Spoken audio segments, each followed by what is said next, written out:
Hai, Assalamualaikum. Welcome back to Yasmin Aisyah channel. Jom masak nasi daging. Mula-mula kita buat nasi dulu. Buat nasi daging ni senang je. Apa yang korang perlukan adalah daging. Yang ni Yas guna 1 kilo daging yang telah dicuci dan dipotong kecil. Rebuskan dulu. Mula-mula masukkan halia. Lepas tu masukkan pula rempah kurma. Okey, biarkan sahaja, biarkan dia empuk. Lepas tu kita pergi pula kepada bahan-bahan untuk menumis. Apa yang korang perlukan adalah bawang merah 4 biji, bawang besar 2 biji, bawang putih 4 ulas, blenderkan, bunga lawang, kayu manis, pelaga, daun pandan, susu cair 1 tin, minyak sapi dan juga rempah kurma. Step 1, panaskan dulu minyak sapi. Yas letakkan juga sedikit minyak masak. Bila dah panas, bolehlah letakkan bawang-bawang yang telah kita kisar. Masukkan pula rempah 3 beradik. Tumis-tumiskan sehingga naik bau.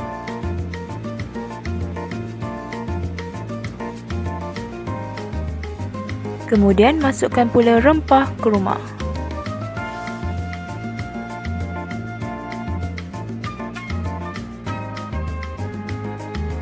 Masukkan pula daun pandan.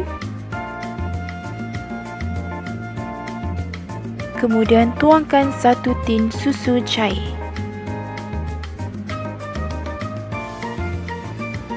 Kacau-kacaukan, biarkan semuanya sebati dan tidak berketul.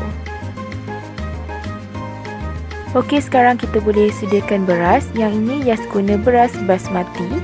Rendamkan dulu beras ini dalam 20 minit. Lepas tu basuh bersih-bersih dan sedia untuk digunakan.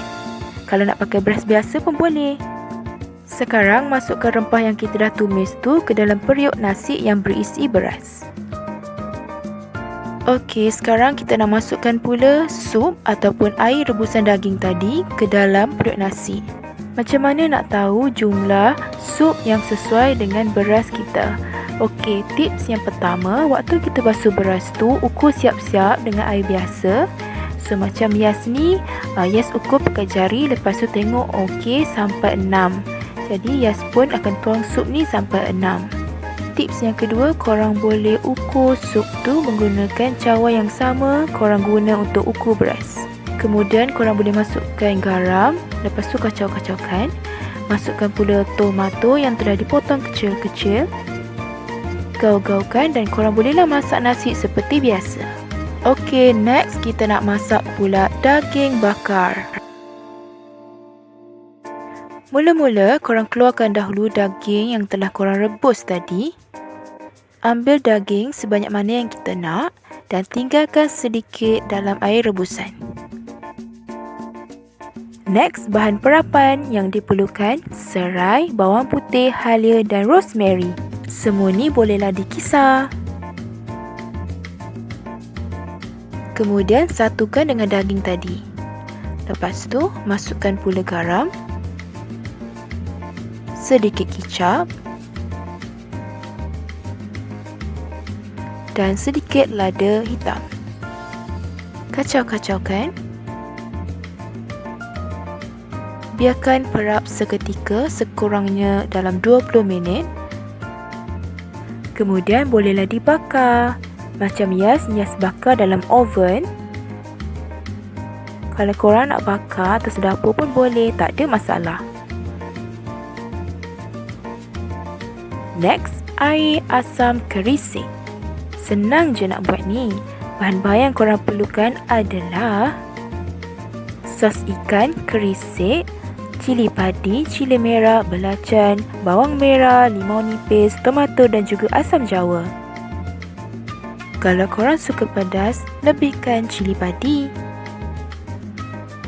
Okey, sekarang kisarkan dulu bawang dan juga cili padi.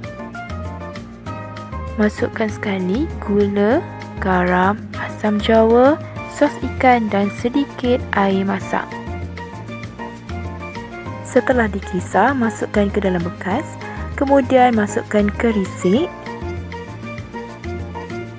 Kemudian masukkan tomato yang kita telah potong kecil-kecil. Kemudian perahkan limau nipis.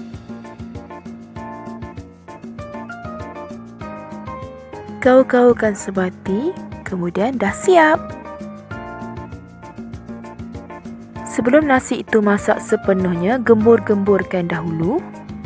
Kemudian dah sedia untuk dihidang. Dah siap dah nasi daging kita.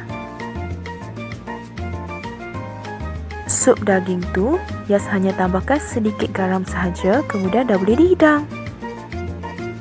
Sedapkan nasi daging. Untuk korang yang telah menonton, terima kasih kerana menonton. Jangan lupa like, komen dan subscribe channel Yasmin Aisyah. Selamat mencuba. Assalamualaikum.